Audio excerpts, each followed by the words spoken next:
everyone, and welcome back to another Little Nightmares video. Today it's a little bit different, as you can tell from, of course, the presentation. We're going to be presenting this video in a different way. So, of course, you can tell from the title, this video we're going to be talking about the things that we do know going into Little Nightmares 3 and what we do know about Little Nightmares 3 and some little bits like that. Basically, I want to get a little foot down and sort of like have some solid information going into Little Nightmares 3. Of course, theories and stuff will be coming very soon. I'm working on about 3 at the moment already scripted. I've got 2 finished, but again, needs to be recorded. But as you can imagine, it's very busy at the moment. So I'm going to take this video to catch everyone up about what we know about Little Nightmares 3 and, you know, all the stuff in between. Of course, I have other video coming out very soon regards to my involvement with the podcast series. Again, that will be a video in its own. I'm really excited about that one, so stay tuned for that one. And remember to hit like, subscribe, do all that jazz. But anyway, so let's get into it. What are the things that we know for Little Nightmares 3? So we know that Lo is the boy with the raven mask, and quite frankly, the fact that it's a raven mask is quite took me by surprise, because I think in the trailer analysis video I did, I thought it was more of a plague mask, like, you know how with the Black Plague the doctors would come around with the beaks full of like really nice smelling bits and bobs, but I thought that was the mask they were wearing. I thought it was going to be a way for Lo to use it to sort of ignore like the stench of the levels and stuff. But anyway, yeah, I'm really glad they've kind of verified some of these like little bits of information, and I'm really happy that the character design is really going a different direction rather than just being quite bland and open to interpretation. I love how each of these characters have a real personality with how they're being presented. Again, really like it. I'm glad they're doing it with Supermassive Games now. And also, the other thing that we know for Little Nightmares 3, of course, is Alone is the girl with the pigtails. Now, I believe it's a very common conception at the moment to, of course, tie it in with the pigtail girl from Little Nightmares 2. There's no evidence for that per se. It would, of course, be a lovely connection, but as we've seen, I think they are taking it from previous characters, going in just absolutely with new characters in mind. Of course, I think there are going to be connections between Little Nightmares 3 and, of course, every other part of Little Nightmares, especially in the world of it, but I don't think those characters share any sort of connection of the slightest. And again, it's going to come to a point where we got to figure out where this is happening, when. Well, we know where it's happening, but we know when it's happening. So I'm pretty sure that just because she has pigtails doesn't mean she went off and cut them off and then she has that kind of character design. Again, I think Supermassive and Bandai are doing a great job at giving these characters distinct personalities in the presentation, and I think, again, that's what we're seeing here. I feel like Alone is someone who's been really pushed through it. She's really fighting through, and I think her appearance is just that of, you know, of resourcefulness in what she can make in those moments. So I think one interesting thing to note is I actually think her pigtails are cut like that because of her being resourceful. I think that's actually just a way for her not to have her hair in the way and stuff, because they are sharp cuts, if I'm catching that right, especially from what I can see. And of course, we know in Little Nightmares 3, Lo has the bow and arrow as his special weapon.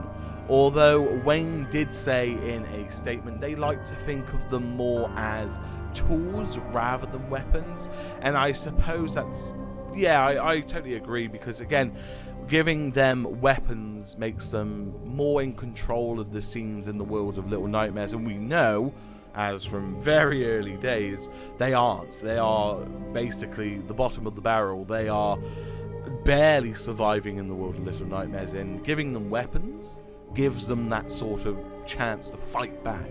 But that's not what they should be doing in the world. But of course, and that with that being said, then we know Alone has the wrench that she carries on her back, and I do wonder if that wrench is more connected to her base story.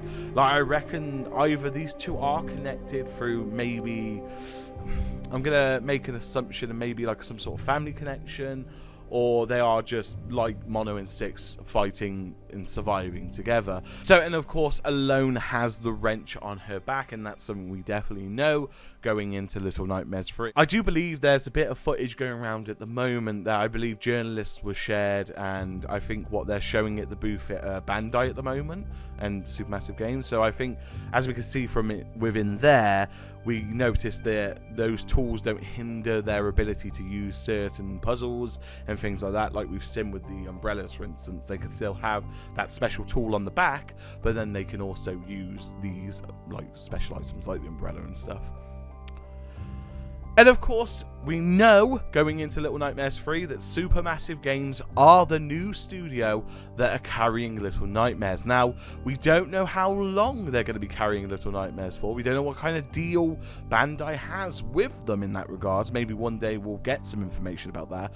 But knowing that they've worked on the Enhanced Edition and they've been working on this game for I don't know how long, we know that there's a partnership forming, so that's great news, and also great news because that's the one I did predict back in, what, 14 months ago now? I think it was in the video where I say Bandai need time, but it was oldie goldie, so I'm very happy with that. And I think, to be honest, so far from what I could see, I'm very happy with what I'm seeing in Little Nightmares 3. The Necropolis that we've seen in the trailer and stuff, I believe I've heard from one of their interviews they've recently done that is the first level within, well, first chapter or something, I think they were saying.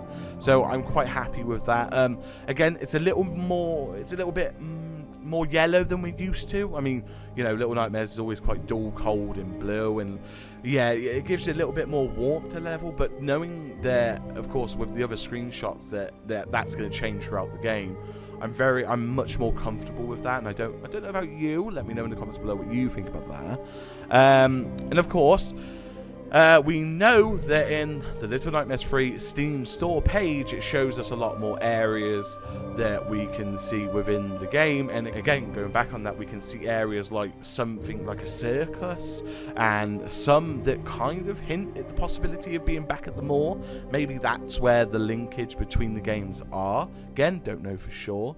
And also, we know in Little Nightmares 3 that the gnomes are back. Hooray.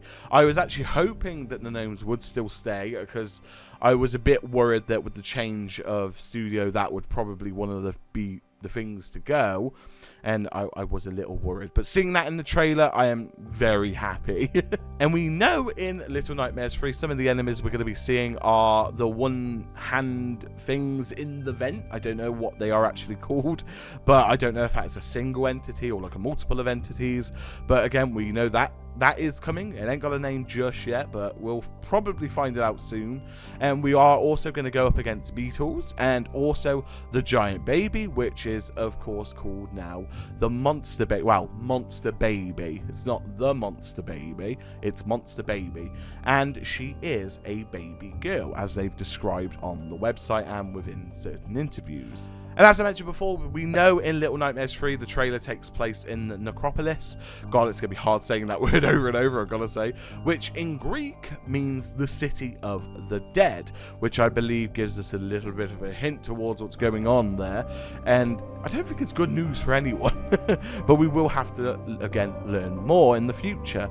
And we know that Little Nightmares 3 has an online co-op, and of course, if you are familiar with Supermassive Games, they have done quite some unique approaches to multiplayer, which I'm quite comfortable with them tackling Little Nightmares, because they did, of course, the Quarry, I believe was 2-player, and of course the Anthology series, which again is 2-player. Again, I've not touched them because I'm not very keen on those sort of games, especially like Until Dawn and things like that. Again, they look great, but I'm just very much not keen on them, to be honest.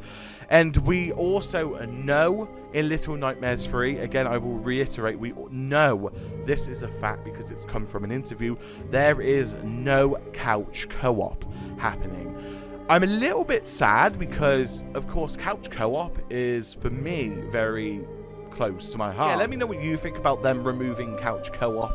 I for one am not like a massive fan of it, but I get why they've done it, so I'm not angry or upset about it. I understand why they've done it. But with that, we can also confirm that Little Nightmares 3 will have an AI companion when you choose to play single player. So no matter how you're playing Little Nightmares, you won't be playing alone. You will have an AI companion with you, as it has been confirmed through some of the interviews and whatnot. And of course, to top it off in some of the ending thoughts on the video, we know that Lo and Alone are trapped within the spiral, it's called. And of course, we know that they are stuck in the nowhere. And again, there are a few more interviews that have come out recently where they've talked a lot about this sort of like in between about it all, and I will dissect those interviews and give a real big description and a big theory or a whole shebang about the world and what they're doing in it, or what even is the nowhere and the spiral, and you know, all the nitty-grits in between. But of course, with that being said, if you did enjoy this video, make sure you hit like, comment, subscribe, do all the usual YouTuber stuff. If you enjoyed this kind of presentation, let me know.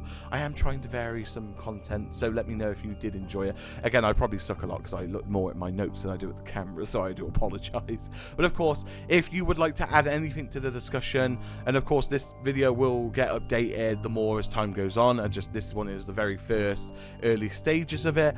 And of course, you know, let me know what you think in the comments below. Let me know any theories that you have and things like that. I would love getting a conversation going about Little Nightmares. Of course, with that being said, have a lovely morning, day, or night wherever you are in the world. Stay safe, and I'll see you all in the next Little Nightmares theory video.